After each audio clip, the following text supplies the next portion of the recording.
Hello, this is Blender Helper. I'm going to be teaching you guys game logic, game nodes, specifically probably covering sensors today, controllers, and actuators. And then the next episode I'll be covering more of sensors, then controllers, then actually I'm just going to go with sensors and actuators. Controllers, I'm going to do more research in for some other controllers so I can give you more than just the two. Because controllers are pretty easy when I explain it here. So when you start a game, you're starting on Blender. So if you're a beginner, this is a good episode for you. If you're more expert, you probably already know this. So we got our sensor, actuator, our sensor, controller, and actuator. Now a sensor is more of, you can think of it as 5 senses, like you touch something, or it's a sensor, like you put a, like if you're remote control to a TV, in infrared, you get my point. So a sensor is something that's to be activated for the actuator to work. So for example, let's try, so if you have always, so that means it's always going to be work, or it's always going to be true in this sense since it's Python, or you can think of it as it's always going to be triggered. And then you got your actuator and your controller.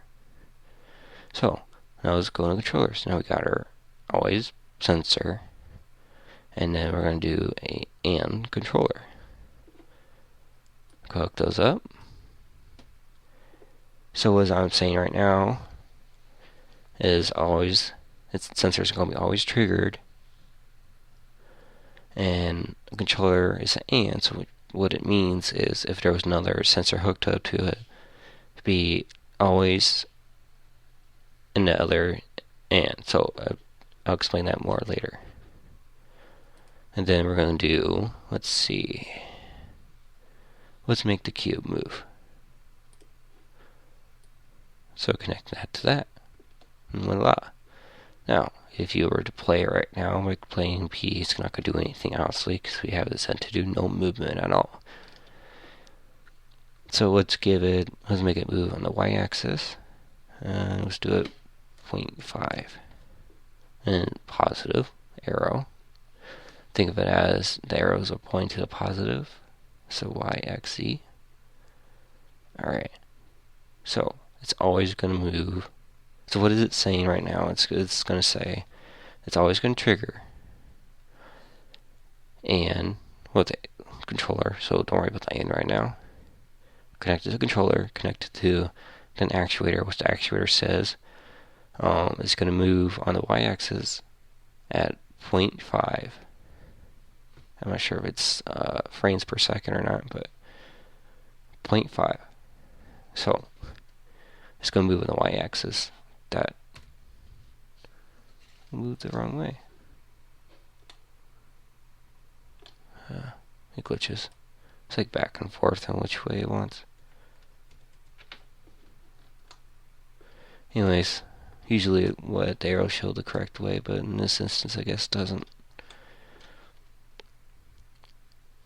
So now it shows us going forward, but it's obviously going too fast.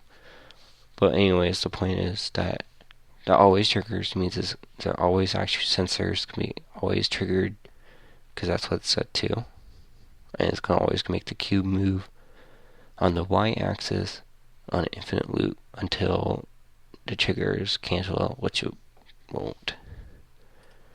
Unless we add, let's add a keyboard.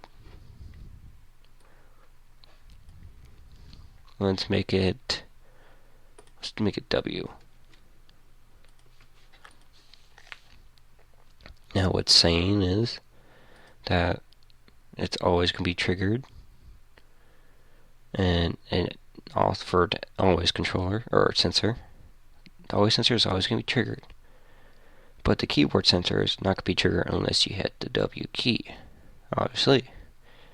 And the controller is saying that both sensors have to be triggered to make the cube move on the y-axis 0.5. Now, which obviously that's not doing anything. But if you hit the W, it moves. So every time I hit the W key, it's going to move.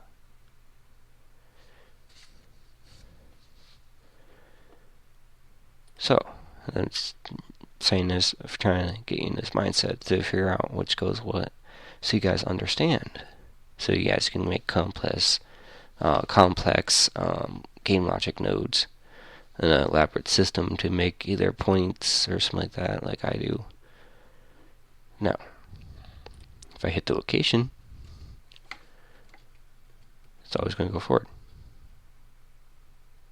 It's a negative. Yep, forgot to put a negative. That's strange. Anyways, now, let's say that is an OR. If you guys get these confused, you're gonna mess up in your games. So now I see I'm not clicking the W key. Well, I'm not, because I can't really show you right now because I need to get that set up. But anyways, I'm not hitting the W key and it's continually moving forward. That's because it's saying either or has to be triggered to make the cube move. Is the cube moving? Nope. I set the stage to move, not the cube. Wow. Anyways, I'll fix that really fast. Now, if you mess up like that, I'm going to show you a quick tip. Now, just click the cube, click the plane.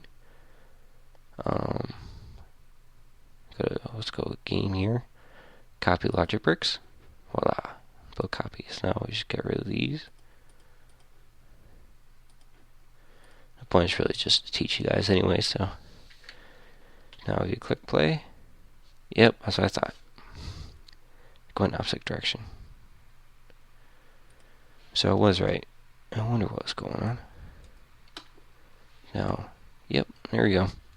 I was right about the arrows. It's just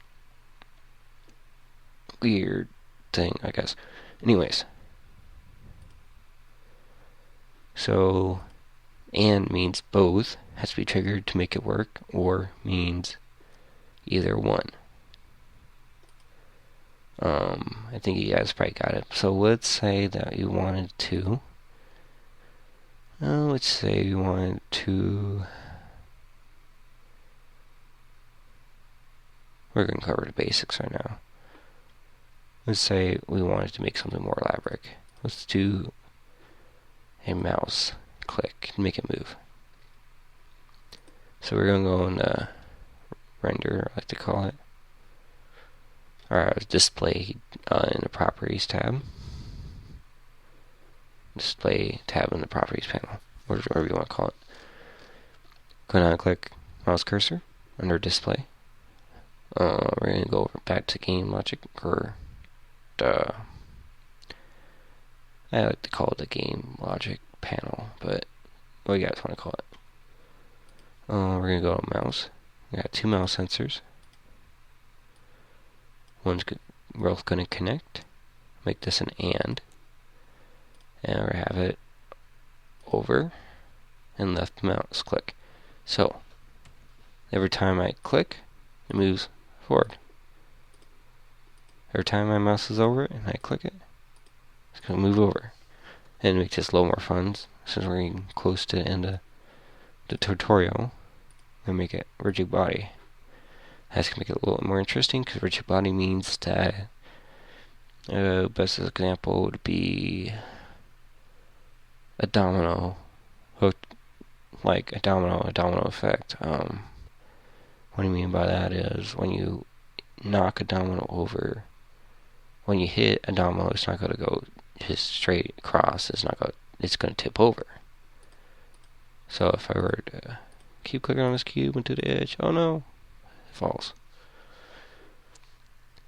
But okay, now we might as well go over some physics types too. Let's go over dynamic. So the difference between dynamic and rigid body is when I push this over the edge, It's not going to tip over.